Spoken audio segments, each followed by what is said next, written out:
I'm Dr. Lily Krug, though most people just call me Lily these days. After years of saving lives, I now mostly deal with paperwork at a local hospital and occasionally help out new doctors. But today isn't about any of that. Today, I'm getting ready to meet Amy, my son Scott's fiancée. My usual home is under renovation, so I'm staying in this small, simple rental. It's not much, but it's comfortable enough for the time being. To make the meeting special, I decided to bake my famous apple pie. Nothing says, welcome like a homemade pie, right? Just as I was pulling it out of the oven, the doorbell rang. I wiped my hands on my apron and went to answer the door. There was Scott, looking as handsome as ever, and beside him stood Amy. She was just as beautiful as Scott had described, with a certain sharpness in her expression that made me take notice. "Mom, this is Amy," Scott said proudly, his voice full of happiness. "Nice to meet you, Lily," Amy said, offering her hand, though it felt a bit stiff when I shook it. "Come in, I hope you're hungry." "The pie just came out of the oven," I said with a smile, stepping aside to let them enter. Amy walked in and immediately started looking around the living room and kitchen. I noticed the little frown on her face as she took in the third-hand furniture, the old kitchen cabinets, and the plain walls that could definitely use a fresh coat of paint. "It's cozy," she said at last, with a polite smile that didn't quite reach her eyes. "So, Lily, Scott tells me you work at the hospital. What do you do there?" she asked. "Oh, just some administrative work now," I answered, not wanting to boast about my long career. Scott glanced at me in surprise. "Mom, why don't you tell her about," he started, but I quickly cut him off with a wink as I began slicing the pie. "Never mind that. Let's have some pie. You'll love it, Amy. It's my special recipe," I said, steering the conversation away from my job. As we sat down to eat, Amy seemed more focused on asking questions than enjoying the pie. "So, how did you manage to send Scott to private schools? That must have been tough on just a hospital admin salary," she asked, her tone a bit too forward for my liking. The question took me by surprise. It felt a little too personal, and it annoyed me. I kept my voice steady. "Well, I had some help from my parents. They left me a small inheritance," I replied, hoping to keep things polite. I could tell she was judging me, trying to figure out how someone with a simple job could give their son such a fancy upbringing. Her questions felt more like an interrogation, each one coming with a sharpness, even though she tried to hide it under a polite tone. Scott, bless him, didn't seem to notice the tension. "Amy's been great with all the tech support at her job. You should see her in action, Mom," Scott said proudly. "That's impressive," I said, turning to Amy with genuine interest. "Technology really is the future, isn't it?" "It is, and it's so rewarding to be at the cutting edge, being part of something that really makes a difference," Amy replied. There was a mix of pride in her voice, along with something else I couldn't quite figure out. We kept chatting while eating the pie, moving from Scott's job to their wedding plans. I did my best to make Amy feel welcome, despite the awkward start. When it was time for them to leave, Scott hugged me tight, but Amy's goodbye felt cold, her smile practiced but not reaching her eyes. As I washed the dishes, I made a mental note to stay alert. Scott was my world, and I wasn't going to let anyone mess with his happiness. After that first awkward meeting, I hoped things would get better with Amy, but as the wedding planning moved forward, so did the tension between us. Amy had a way of keeping me out of the planning, using polite but cold responses that made me feel like an outsider in my own son's future. One afternoon, Scott and Amy came over to talk about the wedding. I had made some coffee and put out a few snacks, hoping to create a warm, welcoming atmosphere. "Mom, we were thinking of having the wedding by the lake. What do you think?" Scott asked, spreading out photos of the venue on the coffee table. Before I could answer, Amy quickly added, "Oh, Lily, it's a bit far from the city. I'm not sure if all our guests would like the drive. We're thinking of a downtown spot, right, Brian?" Her tone was casual, but her words cut me off before I could share my opinion. I kept my voice steady. "The lake sounds beautiful, Scott. It would make for some lovely photos, and a little drive wouldn't hurt anyone." Amy laughed, a high-pitched sound that grated on my nerves. "Oh, but you know how bad traffic can be.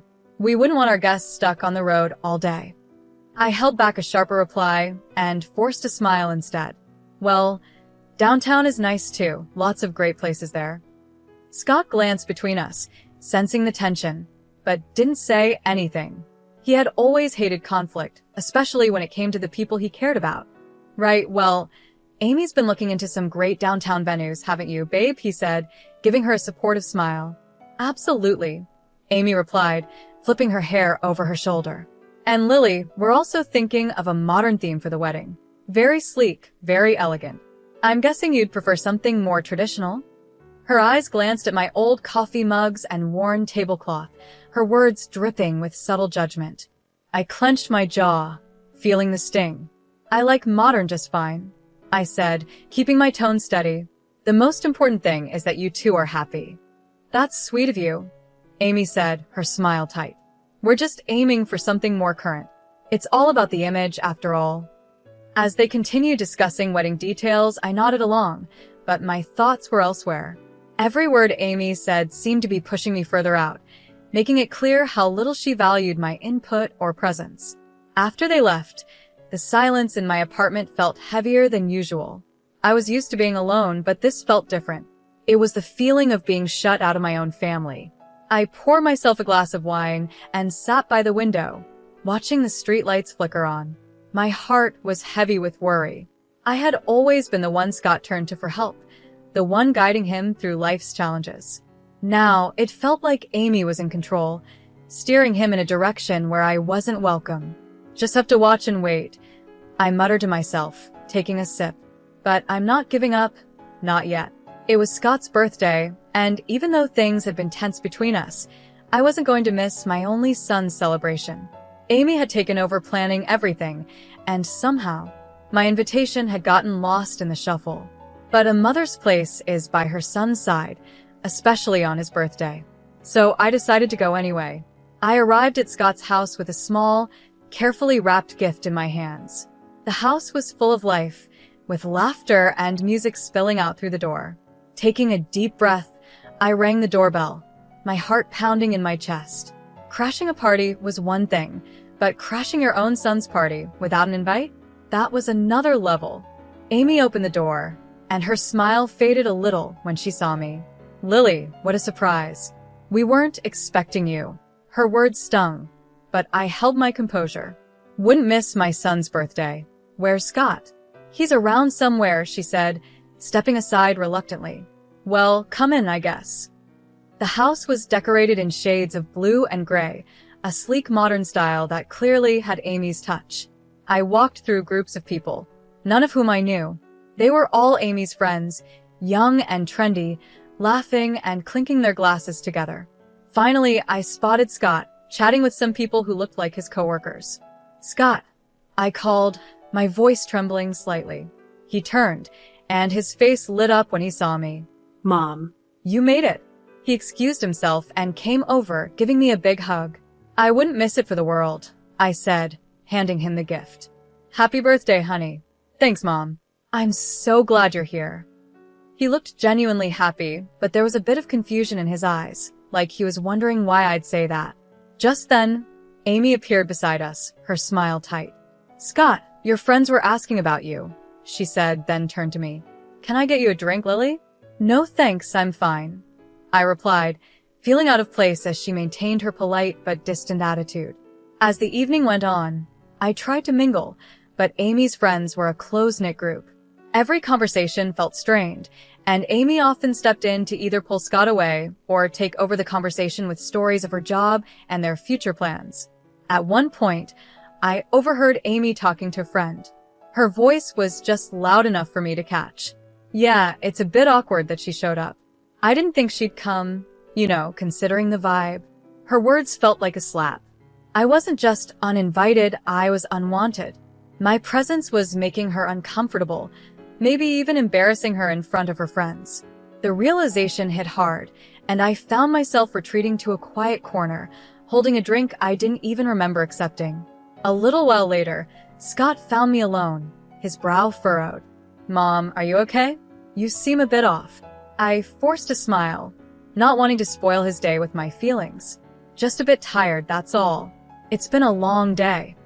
Do you want to stay longer, or would you like me to drive you home? His concern was real, but the last thing I wanted was to pull him away from his friends. "No, you stay. Enjoy your party. I'll catch a cab," I said, standing up. "I just wanted to see you and wish you a happy birthday in person." He hugged me again, looking a little worried. "Thanks for coming, Mom. I love you." "I love you too, honey," I said, holding back the sadness as I left the party. "I love you too, baby. Always." With that, I slipped out the door, the sound of laughter echoing behind me as it closed. The night air was cold, but it was a relief compared to the warmth of a party where I felt like an outsider. The next morning, just one day before Scott's wedding, I was in my kitchen, the soft hum of the refrigerator the only noise in the quiet room. Then, I heard a knock at the door. Expecting it to be a delivery, I wiped my hands on my apron and went to answer it. To my surprise, it was Amy, standing there alone, her face serious, which didn't seem like a good sign. "Amy, what brings you here this early?" I asked, keeping my voice polite. Without waiting for an invitation, she stepped inside, her eyes quickly scanning my modest rented apartment, her disapproval barely hidden. "Lily, I'll get straight to the point. I'm here to make things easier for everyone. I have a proposal for you," she said. "Oh," I replied, my curiosity piqued, though I could feel a chill running through me. She pulled an envelope from her sleek, oversized purse and held it out to me. "I'm offering you $3,000 to not come to the wedding tomorrow. We think it's for the best." I stared at her, not because I was shocked by the offer, but because she actually thought this was acceptable. "And why would you think I'd agree to that?" I asked. Her lips tightened into a frown. "Let's be real, Lily. Your presence doesn't really fit with the kind of event we're planning. You know, with all the important guests we're expecting." My hands clenched at my sides, but I knew I had to play this smart. "I'm sorry, I think I didn't hear you correctly," I said, tapping my ear, pretending like I hadn't understood. "You want to pay me not to attend my own son's wedding?" "Why?" Amy sighed, clearly annoyed. "Because, Lily, you don't exactly fit the scene. The way you dress, well, everything about you, it's just not up to the standard we're setting. We have very influential people coming, and we can't have you there looking like that."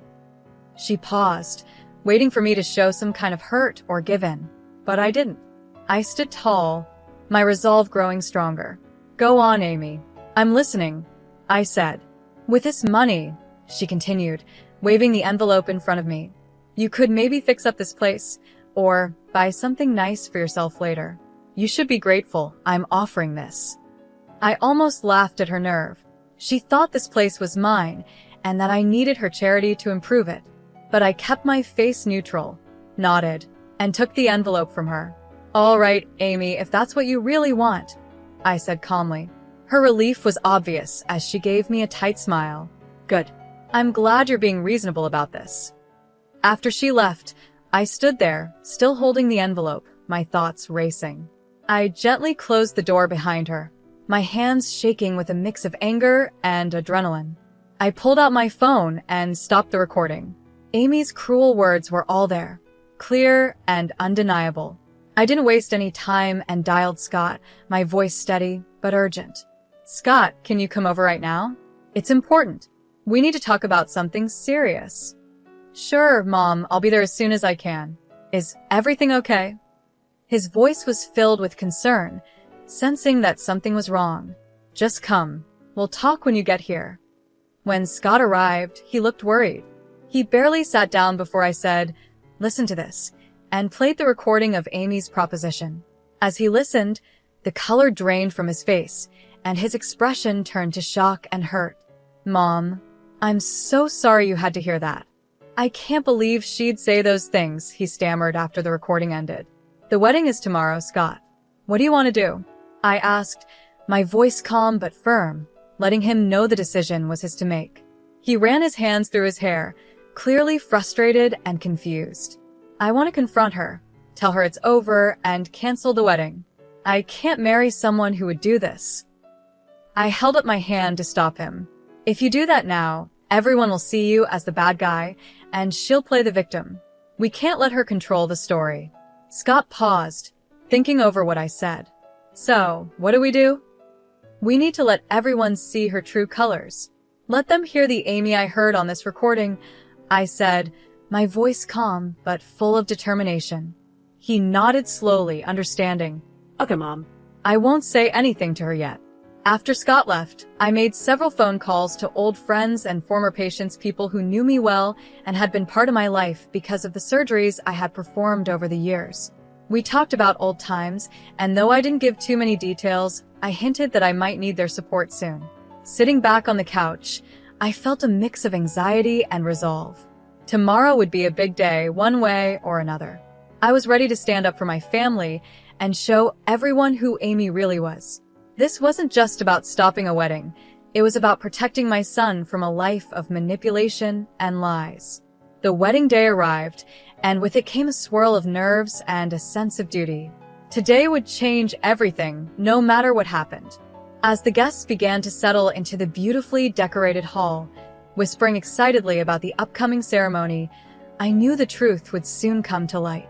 I braced myself for what was about to be the hardest thing I'd ever done. The plan was simple but powerful. Just before Amy and her father were supposed to make their grand entrance, a video about Amy and Scott's relationship was set to play. Instead, I had arranged with the AV technician to play the audio recording of Amy's cruel offer. My heart raced as the moment got closer, knowing how much impact it would have. As the guests chatted, waiting for the ceremony to begin, I gave a signal to the technician. The lights dimmed, and instead of the soft music of the couple's video, Amy's voice filled the room, loud and clear. I'm offering you $3,000 to not attend the wedding tomorrow. We think it's for the best. There was an instant reaction, a gasp from the crowd, followed by murmurs of confusion and shock.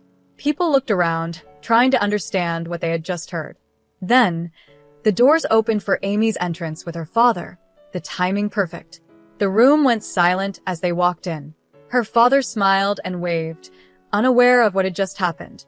But Amy's smile faded as she realized that all eyes were now on her, filled with judgment and suspicion. As they reached the front, I moved to the second part of the plan. The screen switched to a video montage of testimonials from respected city figures, colleagues, and patients. They spoke about my years as a skilled surgeon, the lives I had saved, and the positive impact I had made in the community. The contrast was striking proof of my life of service and respect, directly challenging Amy's earlier words about my character. Amy stood frozen, her face pale, as the video continued. The guests, now clearly against her, whispered among themselves, their looks ranging from pity to disdain. Amy's mother, sitting in the front row, had tears running down her face, her hands covering her mouth in shock. Amy's composure crumbled, her earlier confidence shattered. She had been exposed in front of the very people she had wanted to impress. As the video ended, the room fell into a heavy silence. The weight of what had just happened hung in the air, thick with broken expectations and hard truths. My son Scott took a deep breath and stepped up to the microphone, his face serious.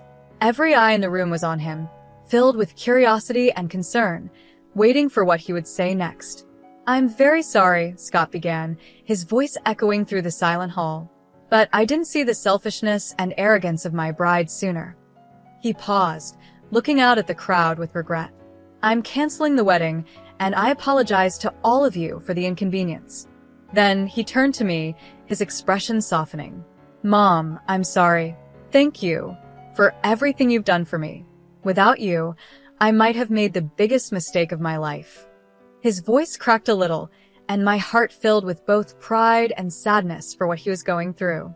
A soft murmur of support rose from the crowd, and some guests stood up, applauding his courage. A tear slipped down my cheek as I watched my son, standing strong and showing the values I had always hoped to instill in him: integrity and strength. At that moment, Amy, who had been standing off to the side, broke down in tears. I didn't know about your mother's background, she sobbed, her voice desperate. This changes everything. Please, Scott, can we just talk about this? But Scott shook his head, his decision firm. There's nothing left to talk about, Amy. It's over. Even her parents looked at her with shock and disappointment, clearly stunned by her actions.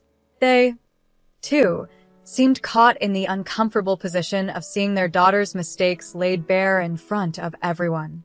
Frustrated and embarrassed, Amy's emotions boiled over. "This is all your fault," she yelled at me, pointing a trembling finger in my direction. Her voice was raw with anger. "You've ruined everything." With those final words, she ran out of the hall, her sobs echoing behind her as the door slammed shut. The room was left in silence, everyone processing the unexpected drama. I moved to Scott's side, putting my arm around him.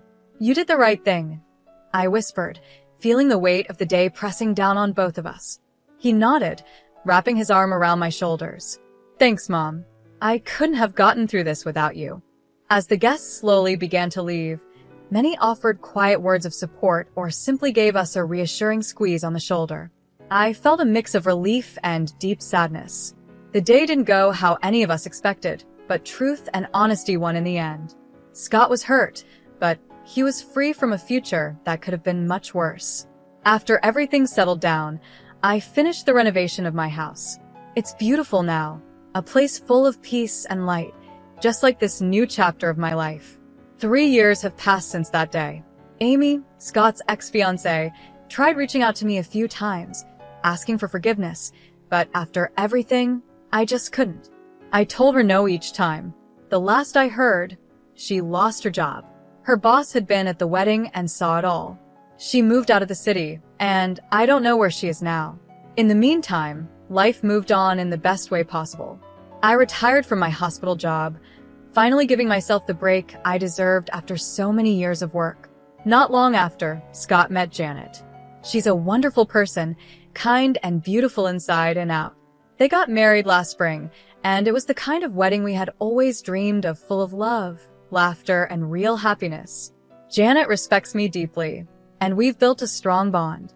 It's such a joy to see Scott happy and in a relationship where they truly complement each other. Just the other day, during a quiet dinner at my house, Janet told me how much she appreciates our relationship.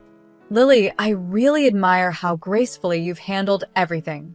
I'm so grateful for how welcoming you've been," she said, her sincerity touching my heart. "I'm just thrilled to have you in the family, dear. You make my son happy, and that's all I could ever ask for." I replied, my voice thick with emotion. The kindness and love that now filled my home were a far cry from the silence it once held. It had truly become a home, ready for future gatherings and family celebrations. Feeling lighter and more adventurous than I had in years, I made a decision that even surprised me. I booked a trip around the world. It was something I'd always wanted to do, but kept putting off. Now, with everything falling into place, it seemed like the perfect time. When I told Scott and Janet, they were thrilled. "Mom, that's amazing. You've always talked about seeing the world," Scott said, his eyes lighting up. "And you've more than earned it," Janet added, giving me a hug. "We'll manage just fine here. Go make some amazing memories." So here I am, finalizing itineraries and packing my bags, ready to explore the places I've only read about or seen in pictures. It feels like I'm not just traveling to new countries, but also stepping into a new phase of life, one where I can simply enjoy and embrace the beauty of the world.